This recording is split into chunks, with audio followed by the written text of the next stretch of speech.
ഒന്നുകൂടി പറയും. അല്ലാഹുമ്മ ബാരിക് ലനാ ഫീ റജബിൻ വശഅബാൻ വബല്ലിഗ്നാ റമളാൻ. പവിത്രമായ ദുആയാണ്.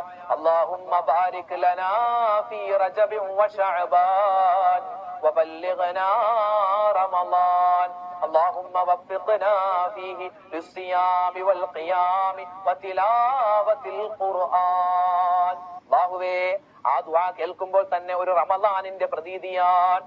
അല്ലാഹുമ്മ, അല്ലാഹുവേ, ബാരിക് ലനാ, നീ ഞങ്ങൾക്ക് ബറക്കത്ത് ചെയ്യണേ, ഫീ റജബിൻ വശഅബാൻ, റജബിലും ശഅബാനിലും, വബല്ലിഗ്നാ, ഞങ്ങളെ നീ എത്തിക്കണേ അല്ലാ, റമളാൻ, പുണ്യമായ റമളാനിലേക്ക് എത്തിക്കണേ അല്ലാ, വവഫിഖ്നാ, ഞങ്ങൾക്ക് നീ തൗഫീഖ് തരണേ അല്ലാ, വവഫിഖ്നാ ഫീഹി ലിസ്സിയാമി വൽ ഖിയാമി വതിലാവത്തിൽ ഖുർആൻ, ആ പുണ്യമായ റമളാൻ മാസത്തിൽ മുഴുവനും നോമ്പെടുക്കാനും അല്ലാഹുവേ ഞങ്ങൾക്ക് നിസ്കരിക്കാനും മറ്റു അമലുകളൊക്കെ ചെയ്യാനുള്ള മഹാ തൗഫീഖ് തരണേ.